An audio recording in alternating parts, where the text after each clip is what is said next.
Hello, everyone. Thank you for joining us today. My name is Anthony Mills.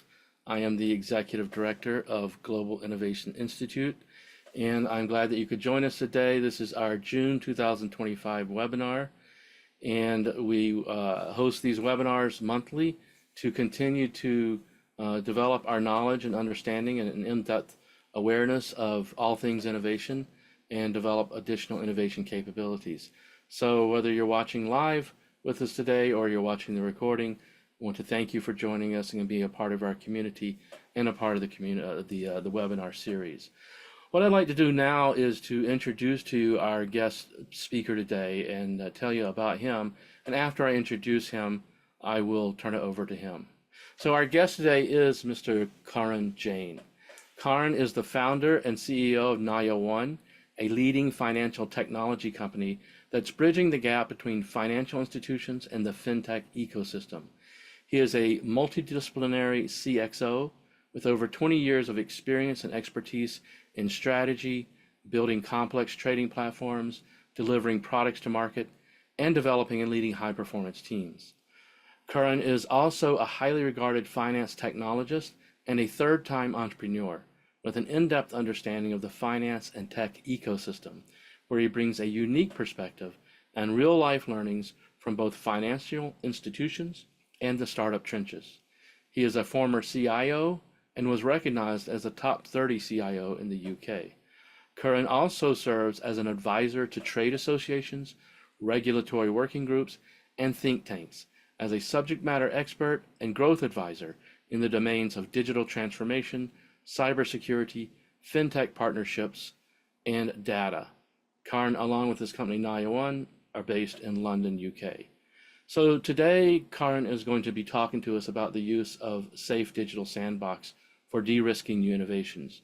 And indeed, as AI innovation continues to accelerate, regulatory engagement and infrastructure readiness become crucial.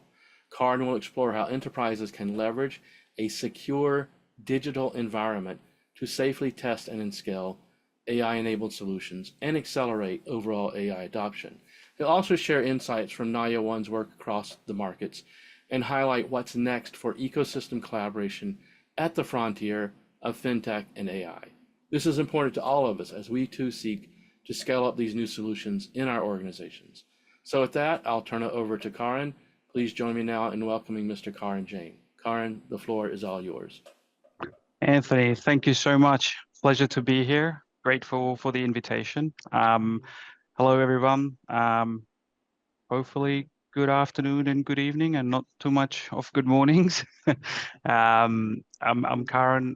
As Anthony introduced me, I'm based out of London, and it's a pleasure to be here. I'm just going to go ahead and pull up my presentation, but it'll be great if you can share where you're dialing in from, and if you're working with AI today at work. It gives me, and if you're able to give roles as well, that helps me just, steer my presentation to make sure it's most valuable to you. That would be grateful. Let me share my presentation now. Okay.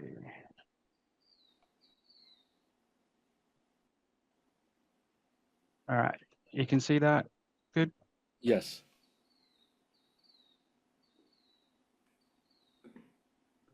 Okay. A little bit about us. As Anthony mentioned, we're London headquartered. We've been in business since 2019. Our customer base is large enterprises, and we work with banks, insurers, governments, ministries, regulators, central banks, and as much as sometimes automobile. So basically, the point is, if you're a large enterprise and you're looking to work with technology, we make that technology adoption faster within the risk appetite. And the markets we operate in is UK, US, Canada, as well as number of countries within the GCC region. So the topic today is really around what is rapid valuation of AI. I'd love, and I'll just pull up the chat here because I can't see it. What is when you hear that, I just want to get a bit of participation in terms of what you think that is when we talk about rapid valuation of AI. Hopefully in context of work. Yeah, it looks like some people are using Microsoft Copilot at work, where there's maybe Yeah, their colleagues aren't. yeah, I yeah. had someone recently tell me they found me online by using Copilot. Wow, that's getting it's getting pretty nifty out there. So one of the biggest things, as Anthony explained, like our business, our platform helps enterprises validate and evaluate technologies before they buy, right? And then enter AI. And the biggest change is that when we're talking about valuation of AI, it's not just technology. It actually goes back to the age-old concept of people, process, and technology. Because you bring in AI technology into the organization, it's not only just the technology, because of the impact of AI, it's very much about the people. It's about the adoption rate by the people. And it's like, what is the impact of bringing AI onto the existing processes? I'd say this is going to have a internet level impact, if not more, when it comes to it's the biggest change program one I would probably ever see, right, in terms of the impact it brings. And with any change impact, it has to consider people and process. And I just wanted to position that up front as we talk about this, because AI valuation very much in the market that I see will talk about, okay, whether this model is good versus that model. It's actually not about that, especially in the context of enterprises. It's very much about how do we embed the technology and its impact within the organization. Okay, so we've seen AI everywhere.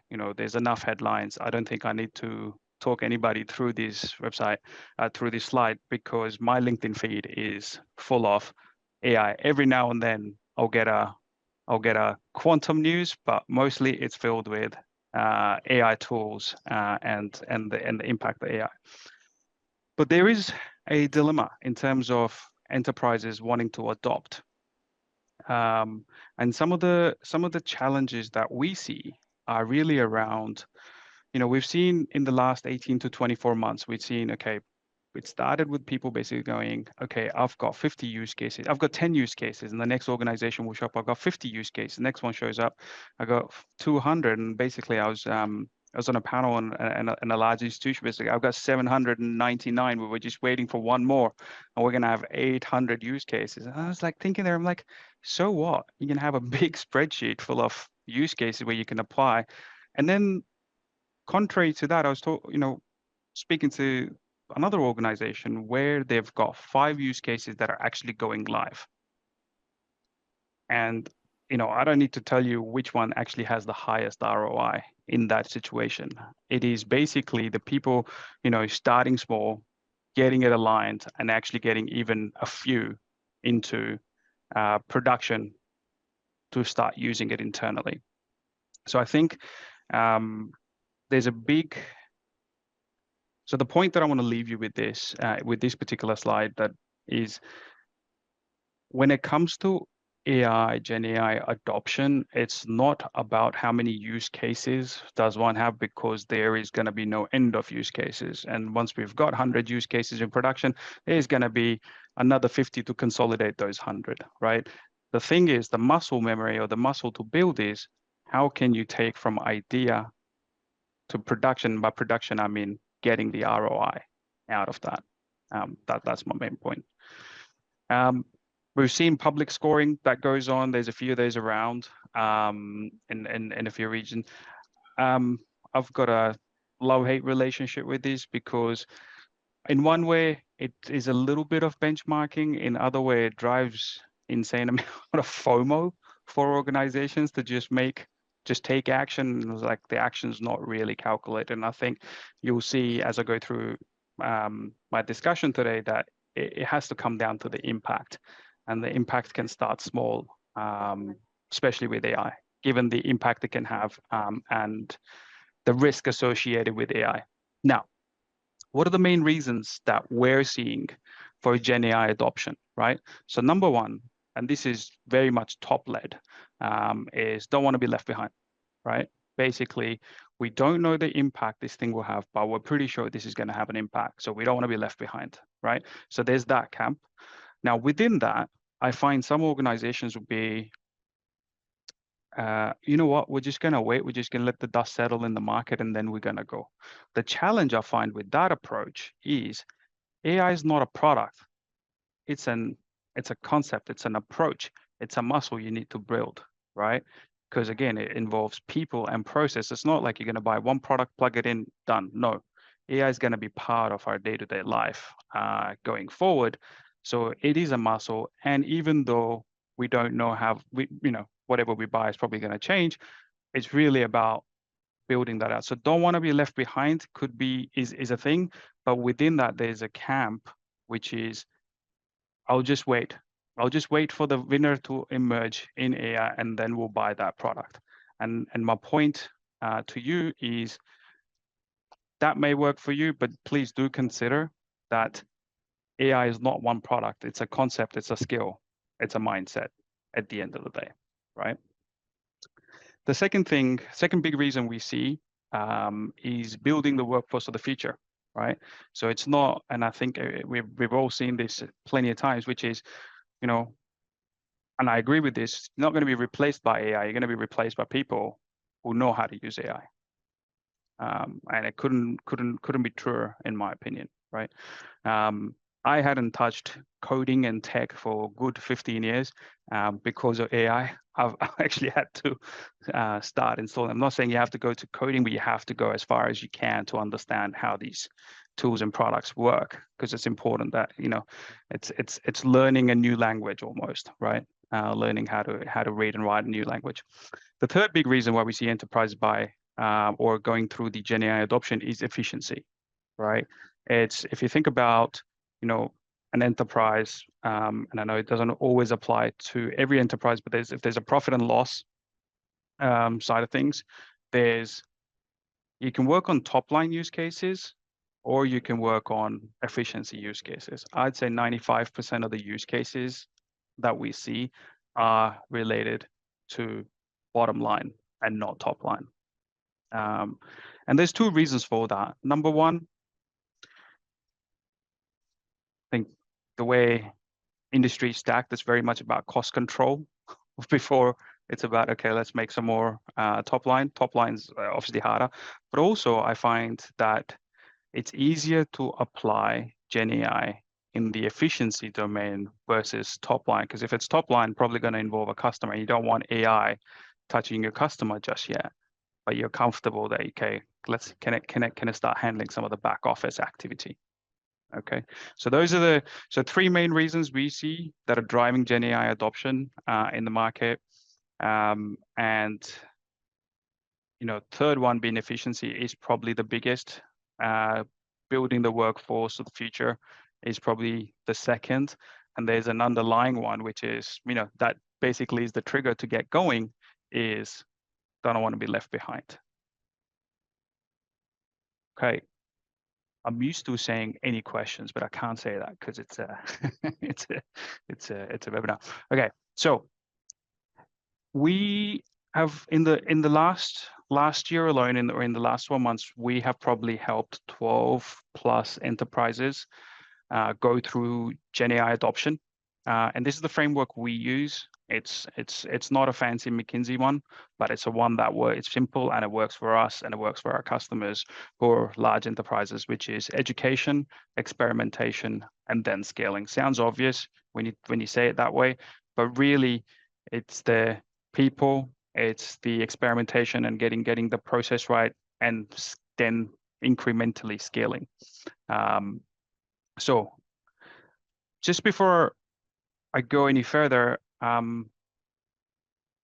maybe another opportunity for an engagement here, which is in your organization today, if you saw a new AI product in the market, how do you get access to that technology? How would you get access to that technology? That's a great question.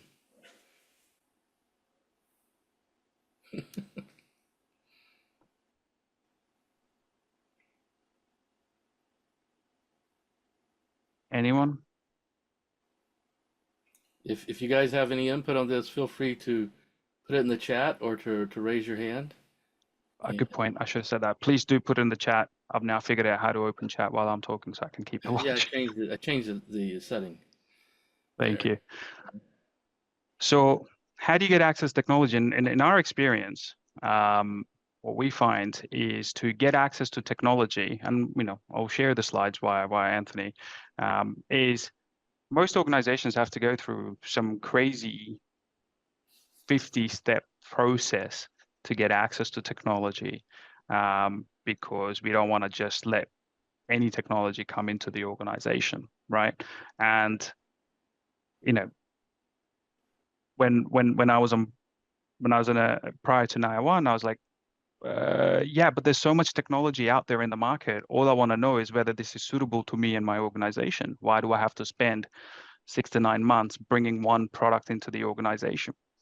And that's what led to us starting NayaOne. But if you think about that in the context of GenAI, I wish actually I would have brought that slide. But if you just even Google what are all the model releases in the last 3 months, I think that page is got at least 18 things between Anthropic, Llama, OpenAI. The speed at which technology is coming out does not match the adoption rate of an enterprise, right? And the current process of bringing technology in is built for trying to buy an SAP or trying to buy an Oracle. And I'm not saying that the risk is reduced by bringing something else in, but there needs to be a faster way of adopting technology. With NayaOne, with our customers, we're bringing that down to weeks, if not days, depending on the technology. Last time OpenAI, I think it was a few weeks ago, released their new product Codex, I had my WhatsApp going off, basically like, okay, when can we have access to it on the platform? And because otherwise, for our enterprise customers to go through the old ways or the traditional ways, it will take them 9 to 12 months. And by the way, Codex version 18 would be out by then. So it's about that, getting access to technology upfront. And the reason that's important, tying it back to the rapid valuation piece, is, well, it can't be very rapid if it's going to take you 9 months to get access to technology, right? And we'll talk about the valuation piece as well, but it's not very rapid if it's taking you 9 months to get access to this product. Also, going back to the whole people, process, technology, the way you grow the talent, the way you grow the skills of people within the organization is by giving them, taking it to putting it in a safe, secure way, right? So if I look at how the NayaOne platform is set up, you've got the vendors, right? And where it says vendors, you could have models there. Basically, we see, I break AI into 4 categories. Okay, I break it into pure models, right? So models you can, GPT and so forth, or sorry, OpenAI and Llama, for example. Then it's native GenAI companies. It's just GenAI products to help you do something. Then it's agents from existing traditional vendors, right? So for example, we all know ServiceNow, we all know Salesforce, those big products are now releasing agents. So that's another source of AI. And fourth is really the AI infrastructure. Once you bring it in, what are you going to do with it, type of thing? And I'd put ourselves in that fourth category, but we help you actually consume AI from the first 3 sources, right? So you've got access to that through the enterprise gateway that we have. The second problem we see is, how do we get access to data that we can apply AI to? Because you've got Data Privacy Act, you've got risk, you've got compliance. There's a whole lot of hesitation I'm seeing come through. I think people are resonating with this, and it's just super hard. Like, data is the biggest asset in most organizations. You can't just let it loose, right? So what we've done is, in the market, in our data set, like in the data library, we've got tons and tons of synthetic data that's highly relevant and high fidelity. That means you've got like synthetic PII, transaction data, insurance claim data. You've got photos of insurance claims. You've got deepfake IDs, right, to basically able to test the products that your organization might need. And the third thing is we've got this air-gapped external environment sandbox. If you bring it all together, I can now find tech. I have a secure way or a rapid way of bringing technology in. I have a rapid access to data, and I can access secure environments where I can now collaborate with an AI company to see what the product and the use could be. But also, more importantly, especially when it comes to AI, I can now bring in my colleagues into the same workspace so we can all learn together on this. And I just wanted to explain how a platform works and how we work with our clients, because then the next couple of slides will make sense. You get that? Now, we've seen this one before: educate, experiment, and scale. So let me just go through how we address each one of those things, or what we do with our clients and the lessons we've learned. So when I think about educate, we do educate in 3 ways, right?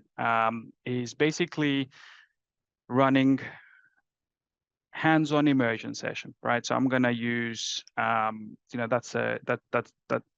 visual is one of my colleagues, basically delivering a immersion training, like ahead of a session, where then 40 people from the mortgage team will go in and play with a couple of different AI companies' products on mortgage-specific use cases, without any of them having been brought into the organization. So going back to our people, process, technology and the rapid evaluation, they're able to do that for an hour, 2 hours, depending however long the organization wants to do. But it helps them basically get hands-on with the technology and really for yourself understand what's the art of the possible.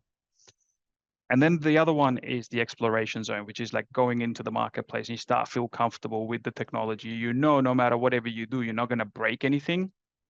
You start to feel comfortable with the technology, and not have the fear of we're going to break anything. And usually security teams do have that fear, and rightfully so. They'll end up blocking everything.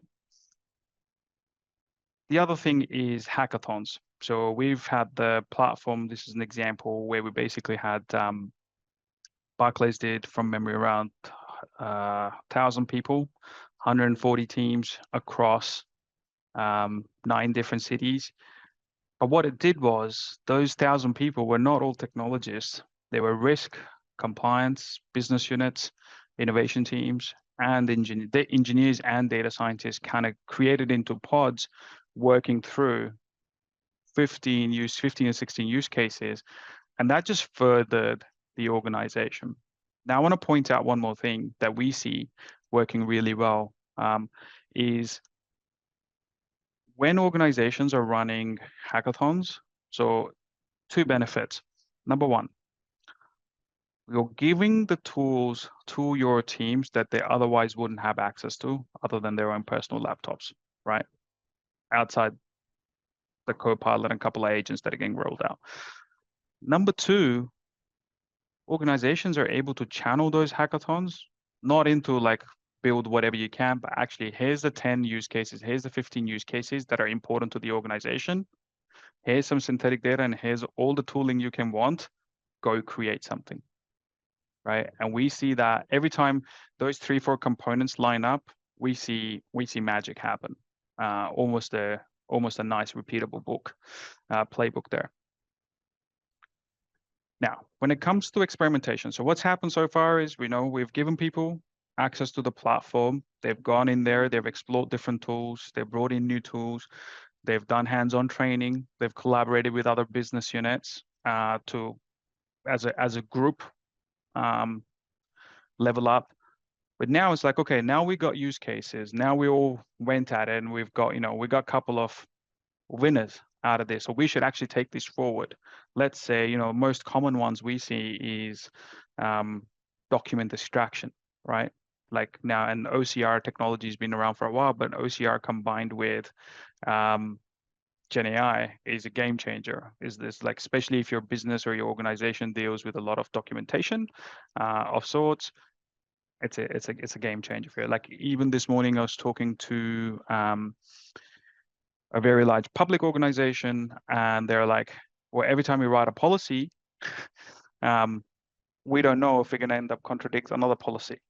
And these are internal policies and not even the external policies that they write. And it's like, okay, it would be great if we had a product where I could write my policy, submit it, and it can tell me if I've contradicted something, and it could basically help me create that. Now, if you're in one of the people or on the receiving end of those policies, you know how valuable that is to not have contradicting policies applied to your day job. So going into experimentation through the platform, you can get access to the latest GenAI companies, latest models, and also you have oversight and compliance from that point. We've got the integrated data that we spoke about, synthetic public, relevant to your firm, and it's secure. And you've got the ability to build and test, which is the infrastructure part that I was referring to, right? So you've got the infrastructure layer, you've got the data layer, you've got the tooling, and you have it all integrated to be able to operate in one place and bring your colleagues on a journey with you and build it without having to beg, borrow, and steal through internal risk and compliance. And actually what we find is security and risk and compliance usually really like us, because then if they know all the AI work and vendor work is happening through NayaOne, the risk posture is already in place. So they actually lift the gates a little bit more. Okay, now case studies. So these are some of the case studies we see, right, in terms of like foundational models, so LLM selection. Now this is getting, how do I say, kind of draws on my last point, one of my last points, which is by the time an organization brings an AI product in, the product is probably moved on by 3 versions, and it's a never-ending cycle. So which makes AI adoption really hard. So from a rapid valuation point of view, what we are helping, some of the major use cases we're seeing around here is ability to validate which models are going to be good. Because I think as the world is getting better and sharper in this space, we're seeing a lot of regional models come through. And that's, again, have limited user base, so hence need to be also air gap. But then you've got the security accuracy, and within that, like obviously hallucination being the big one. And then you've got augmentation. So we're seeing on the engineering side and code development side. And then you've got the knowledge base, which kind of goes back to the, if you've got a lot of documentation, it's not only about the policies, it's the policy simplification, but it's the knowledge base, right? Which we all thought SharePoint search was gonna sort us all out, but it hasn't. And putting that on the knowledge base really does help. Now, again, you'll have these slides. I'm not going to walk you through each one of these, but like, we have customers, as you can see, like, they use it for hallucination mitigation, cloud service provider evaluation, rich vector database, Copilot adoption, conversational agentic AI is a big one right now, contract summarization, document extraction I mentioned, call center or contact center is another big one, engineering is another big one that we see in areas. Yeah, we go into the detail here from in terms of like, what were the key teams involved, what was the approach that was taken, what were the KPIs they set, and what were the conclusions. Similarly for the conversational one, and you can see some of the technologies that are available. So again, I don't think I actually mentioned, you can literally have smallest of models that are available in the market all the way up to NVIDIA through the NayaOne Enterprise Gateway, without having to onboard. I just wanted to put a slide in there for cybersecurity, because again, that's a big use case for us. So fraud, cybersecurity, efficiency, GenAI, onboarding and IDV. These are some of the biggest use cases that we're seeing by the organizations we work with. And lastly, if we talk about scale, this is basically having a watchtower for the GRC, putting automated testing and centralized but decentralized policy in place, right? And I can sense, like, I wouldn't spend too much time on it, but I just wanted to still share this, which is where we started was be free to explore and self-learn and collaborate, then have a structured place to do experimentation, then have codified guardrails to help us go to production is the thing that helps go from idea to production to idea to impact to ROI. Um, and in AI, especially, or GenAI, more accurately, it is about taking people and process on a journey with you. Again, being one of my key points. Just trying to do tech alone wouldn't help, but you can absolutely use tech. I call NayaOne a tech platform, something like that, to help you in that journey. Now, if I was to just plot this across the graph and the journey we see, which is around education, experimentation, and scale, and what that means. From that point, again, some use cases, AI use cases that we're seeing, some insurance ones we're seeing. I'm zooming through this, Anthony and team, because I don't know who is here from banks, who is here from insurance, and if there's nobody here, I might be not using their time most valuably, but happy to pick anything up in Q&A, as well as if you drop me a line, happy to go in detail on any of these. The AI opportunity we are seeing is having an AI sandbox where you can run some of these collaborations, these hackathons, but also bring compliance along with the journey, because there's only so much you can achieve through compliance committees where you're having discussions that are paper-based, but not being actually able to.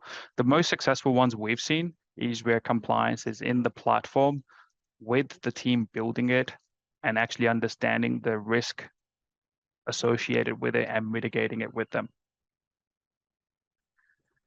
And the other thing that we're seeing quite a lot traffic-wise is AI Center of Excellence. And it's almost like, how do I put it politely?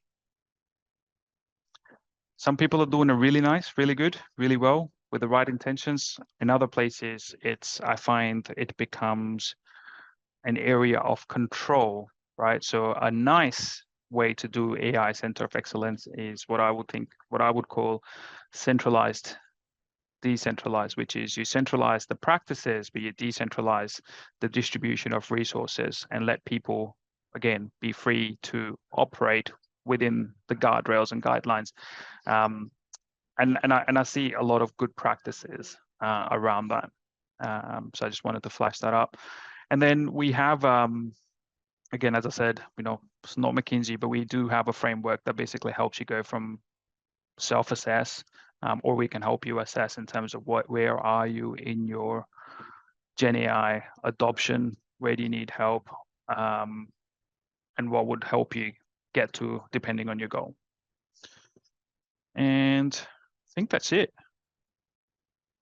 How did I do for time? You're doing really well. We got time for lots of discussion and questions and so forth. And Do talk fast. yeah, that's fine. And I was sort of chuckling a little bit at one of the slides because, one of the points, the applications was hallucination mitigation. And that's a phrase that 3 years ago, no one was talking about. And we had not seen that need for hallucination mitigation. And the world has changed a lot in the last few years with these applications. So we do have in the webinar here, we do have a formal question platform for asking questions. And Karan, what I want to do is just sort of pick up some of the comments here in the chat and then also some of the questions. And we'll kind of pick off of those and try to answer some of these.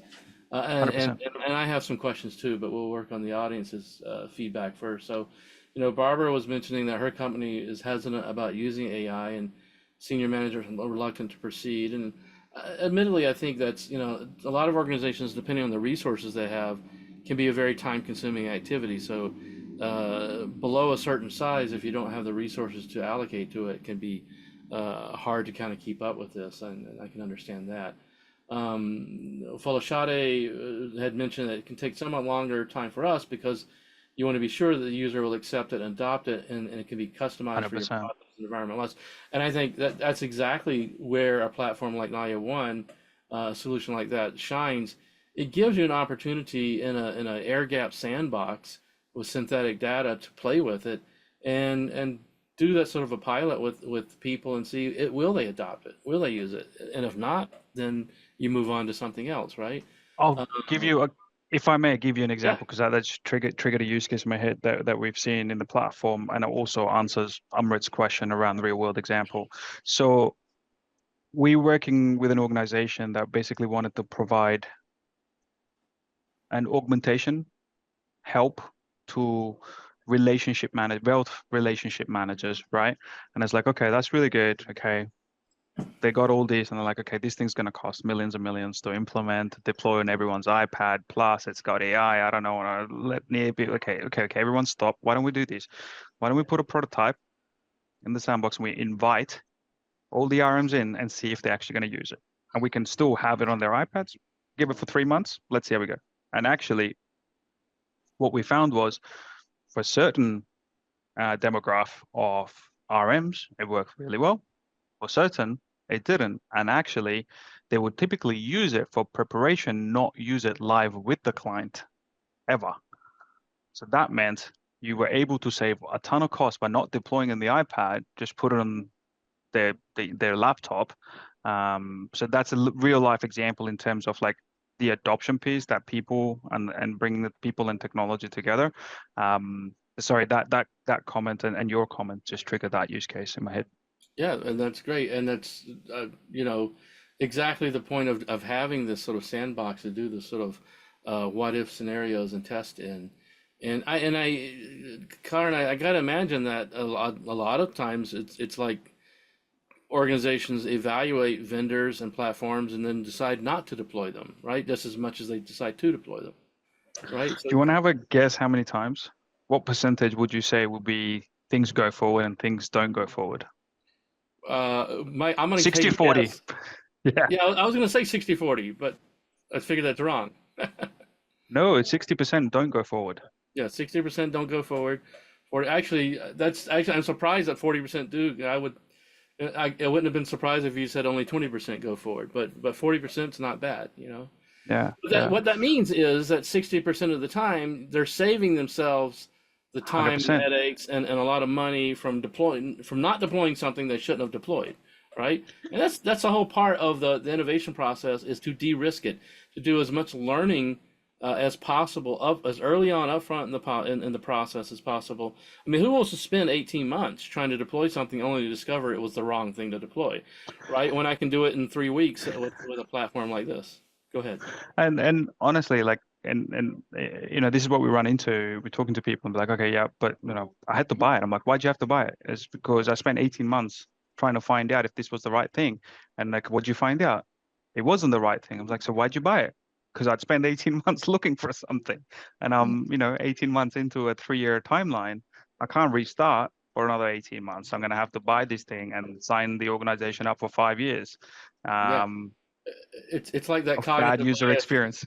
right? It's that cognitive bias of, we're committed. Like it's like a sunk investment syndrome. Yes. The sunk investment, we're committed. Like even though it's the wrong choice, we have to keep going forward because we just spent 18 months doing this, right? So if you can get out of that cycle of 18 months and figure this out in a few weeks, you don't have that same level of commitment, and you can overcome those sort of biases. So I think it has a tremendous value there. Here's another comment from Barbara. She says, I see there are main barriers of most companies. They're afraid that the AI data can't be trusted, not sure about all the sourcing of the data. There's concern about viruses and cyber attacks coming in through the AI, someone revealing sensitive information from our company, protecting trade secrets from getting into the AI. Karen, I think all of those are valid concerns. And my first question is, let's take those one at a time. The data, you have synthetic data, you have over 3 billion data points. How did you develop or source that data? Where did it come from? Incremental. So, we had our first customer is like, hey, we need PII data on UK. I'm like, huh, okay, well, let's build a generator. Okay. Next customer is like, oh, we need a UK synthetic PI data. Okay, cool. Yep, we have that. Next one's like, okay, we need transaction. I'm like, oh, okay, Right. cool. Let's build that.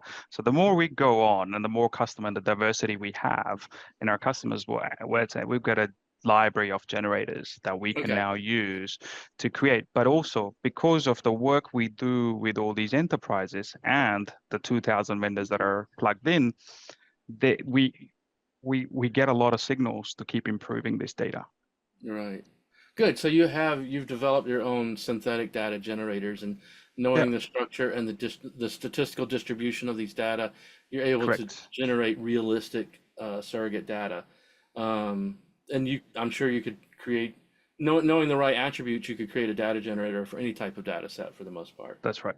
That's right. Now, what about concerns about cyber attacks coming in through the AI or other viruses and so forth? Is that a reality now? It 100% is. Yeah. So one of the, well, one of many tests our customers will run. So far in this conversation, we're really spoken about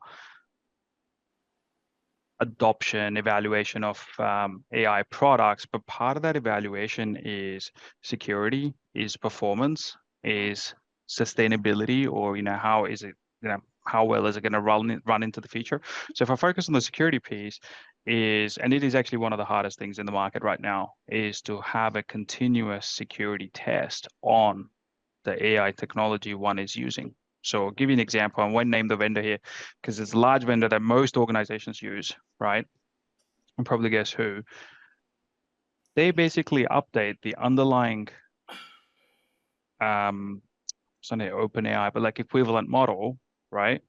Without giving you and I any alert. Should we have a policy say every new model needs to go through robust testing, right?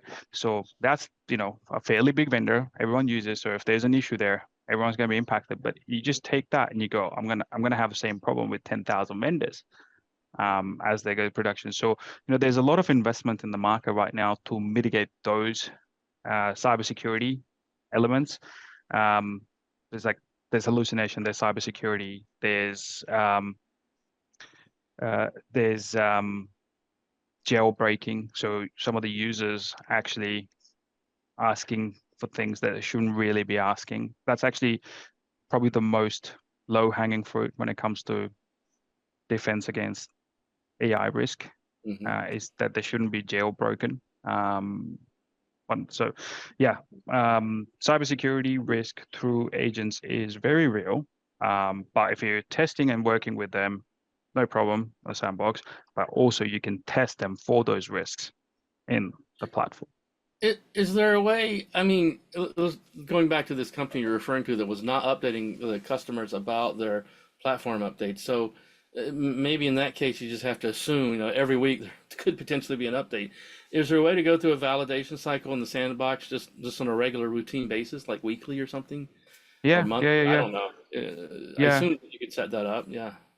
yeah. So we have several customers actually who've, let's say they got 20 agents live Hmm. inside their organization. So I'd say banks because they're pretty risk averse. Now, and that's in US actually.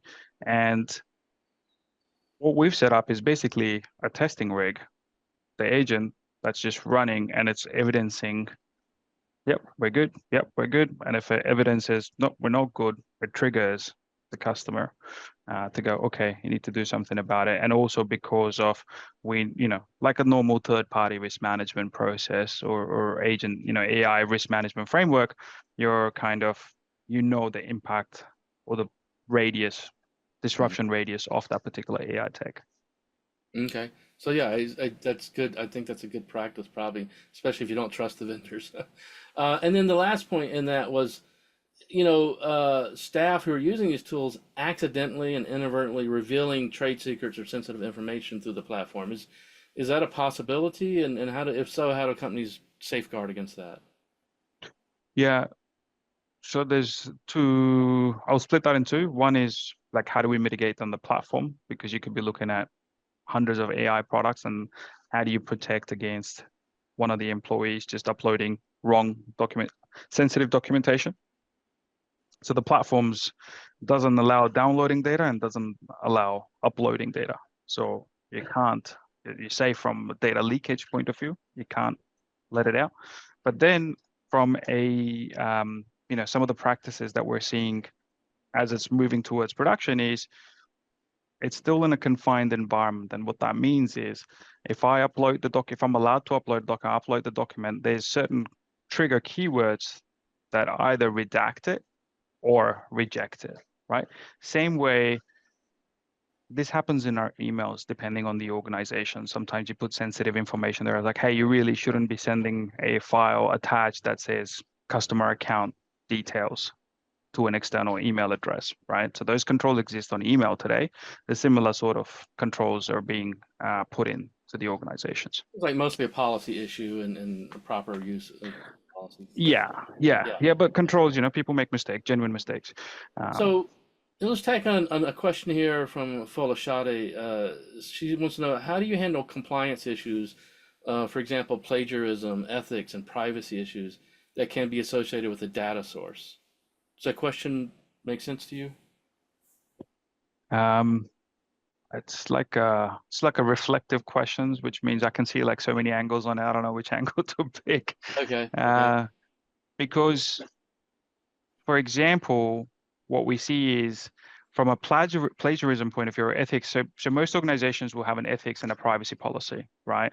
That gets basically dropped into the sandbox, and the way the sandbox or their platform is configured takes care of that. Plagiarism, that's a new one. Well, not new one. I don't usually come across that because most people, depends. Depends on the depends on the use The AI case. platforms are doing their own plagiarism, so Yeah, I think it's a much generative AI. deeper. Yeah. Yeah. They're generating stuff left, right, and center. So plagiarism, I'd love to dig deeper what you mean, but from an ethics privacy point of view, you can drop those policies into the platform. It can be configured to make sure it's got the guardrails, data source, and cost of investment. So I'm not following that part. Yeah, but otherwise, there's policies and things that you can build into Yeah. the tools and so forth. Yeah, Okay.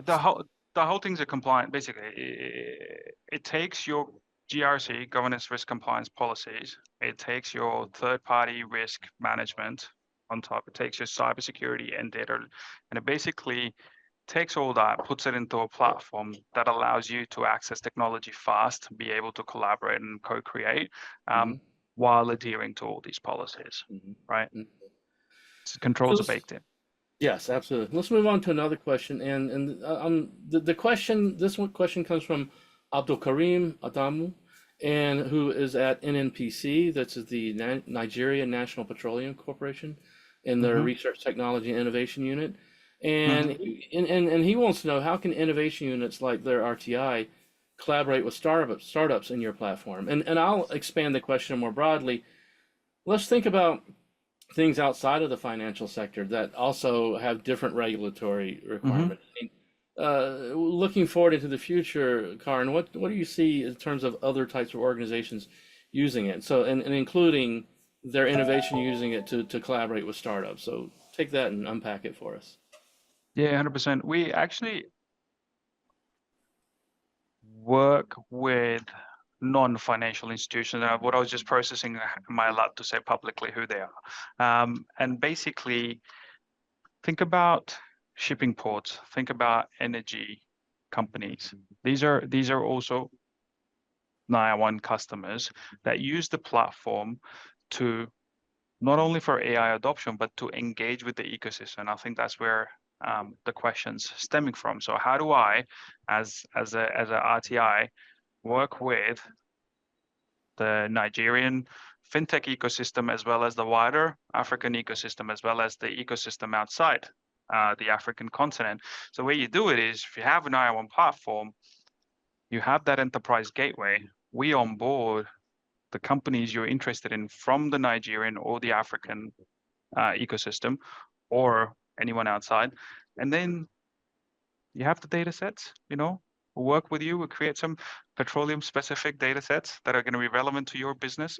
And then you've got the tooling to basically, you can engage with them to go, hey, guys, I've got a problem. Can you help me solve this? And we see this a lot. Now, our organizations are getting clever. So it's a kind of a hybrid between a proof of concept and a hackathon, which is they will basically throw the problem out to the market and get the vendors or fintechs to basically respond technically, hey, I can solve your problem, because everyone's going to say I can solve your problem, but actually, here's a proof I can solve your problem. Right. So So as that's long as the startup has a platform that you can bring into this environment and test with the data set, then they're able to use the platform as a medium for collaboration. Um, yeah, and there's a benefit there that we didn't speak about, that I didn't mention, is if we can't bring it in, there's most likely probably doesn't exist. So the vaporware catcher comes out. Believe it or not, still happens 20% of the time. Oh, can we onboard on your marketplace? Sure. Here's where you put your tech in. Oh, we'll come back later. yeah, they're trying to pre-sell it before they have a product. So That's okay. so yeah, and so I think if a startup has a platform to test, then it can be brought into a sandbox, an air gap sandbox environment like this and tested. And I know, Karan, you and I have a mutual acquaintance in an organization in Saudi Arabia that's using your Mm-hmm. platform. I also know Mm-hmm. I've been to their innovation center, and I Mm-hmm. know they work with startups. They have an area where several startups are seated, but what I don't know is if they're yet testing those startups' platforms inside your environment yet. They have the potential to do so. I don't know if they are yet or not, but certainly there's the potential to do that. Yeah, I'd say, they hypothetically they could be testing. Can neither Yes. confirm or deny. Yeah. They're hypothetically not only testing those tech companies, but actually co-building with, because where else are you going to co-build? That's a great point. Thank you for mentioning that. This becomes your sandbox for actually building the innovation and co-creating together. Mm-hmm. Because if they bring in the platform, they test it, things don't work out right. Well, that's one of your learning cycles, right? Now, okay, let's go back and fix this, and co-create the solution together. Or the client says this isn't exactly what we need. Here's what we need. This is the platform for doing all that developmental testing and having a really nice place where you can have synthetic data and do it. And it feels like a production environment without being a production environment. To me, it's just a fantastic place for co-creation and collaboration. Couldn't agree more, but I might be biased, Anthony. You probably are, but that's okay. We'll forgive you. But I always see the potential there. So Folashade also mentioned about working with universities and students and so forth. Have you guys to date done anything with any universities? Yeah, a few things. So I'm just trying to recall, universities have come in to run hackathons. So Hmm. basically give a lot of tech and data access to universities. And that would be either the entrepreneurial or the technology course or finance course, even trying to collaborate with someone else. But Hmm. like a tech counterpart course. Typically why they're coming to us, in that case, they're coming to us to have access to the tech ecosystem and the data sets. Those are not typically available to the university at ease. That's number one. Number two, we see a lot of banks, again, actually collaborating with universities on the platform. So they go, okay, I've got a GenAI problem, or I've got a data problem. I'm going to go talk to the AI faculty, or I'm going to talk to the entrepreneurial faculty. I'm going to give them the platform for a month with data sets and the problem statements. Because again, they can have the tech, right? They can bring the tech in, but now they got the data to then go, okay, how can I solve this problem?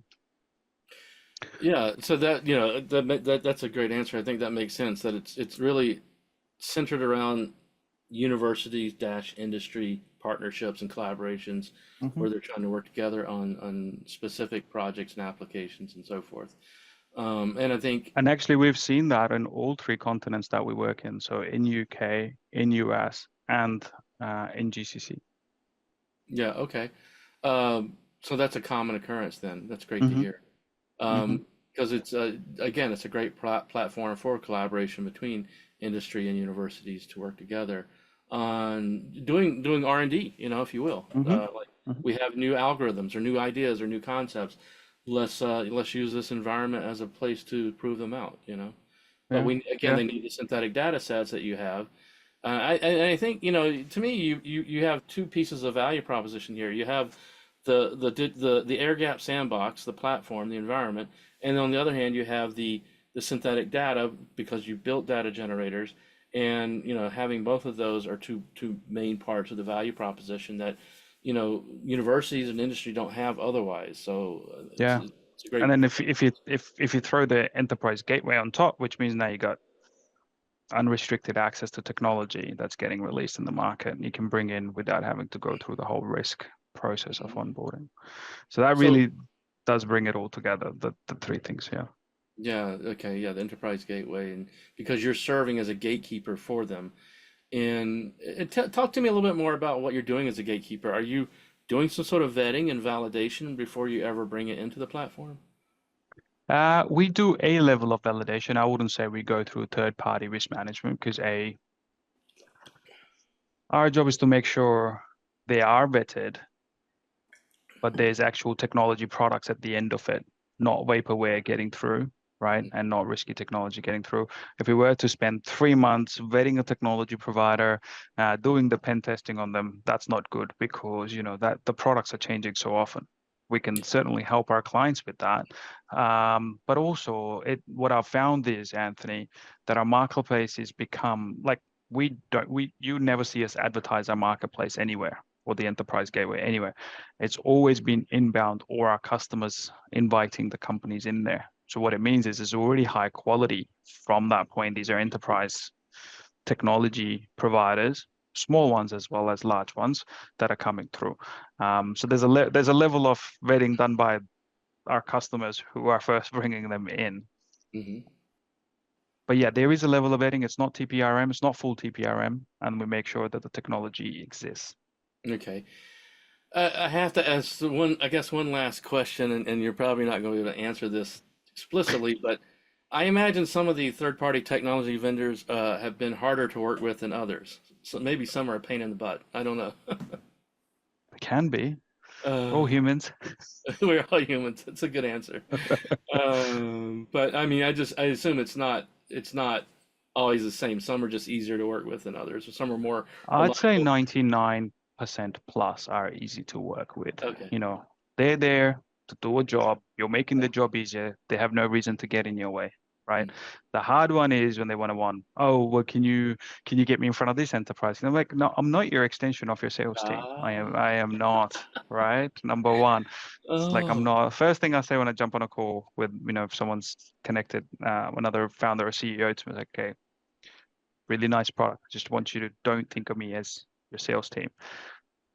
I'm gonna help provided you have a good product. You don't Yeah. need any more help than that. Because we level the playing field, we equalize sales and marketing budgets that come for companies at all levels, by being in because they all look the same Yeah. Yeah. in terms in on our platform. Um, and then the other one would be when the tech doesn't exist and they make all sorts of issues. Um, Yeah. If there's but deficiencies in the tech, then that can just create problems that trickle downstream. But yeah, so anyway, let's wrap it up. Barbara said, fascinating discussion. Thank you so much. And I just want to thank thank you. everyone for participating and thank you. Do you have any closing thoughts or comments you want to leave us with? Any nuggets of wisdom, Karan? Oh, look, no more than what I already shared, but I'll just recap, which is I think when we're thinking about AI adoption or Gen AI adoption or AI evaluation, don't think of it just as tech. It is probably one of the biggest change programs we will witness. And really, we should be looking at how do we bring people and process on the journey with the technology on this in this one. Now, how do we bring the technology on the journey? This is going to be how do we bring people and process on the journey with technology. Waiting for a final shot of okay, like as in this is going to be the winner technology, I'm going to buy it, is not the way because it's actually the skill set is how to work with AI, not how to work with a product. Mhm. Would be my second point. I feel like I should have a third one. I'd say output over volume is probably important, because you get what you learn from a small output will actually help you accelerate the volume. Okay, well, very good, very thoughtful insights, and everyone was thanking you for your insights that were very insightful thoughts, and so I appreciate it as well. So, with that, again, I want to thank you, Karan, for your sharing your time Thank and you, insights Anthony. with us today, and your many years of expertise in this field, and the wonderful platform. I'll mention also that GInI has a partnership with NayaOne, and you can see that on our GInI website under our innovation resources and capabilities there, to help you kind of point towards this platform. And so I want to thank everyone, who's here with us today, and everyone watching the recording for your participation. And I wish you a great rest of your day, and we'll see you again next month. Thank you and take care. Thank you, Anthony. Thank you, everyone, for your time. Yes, thank you.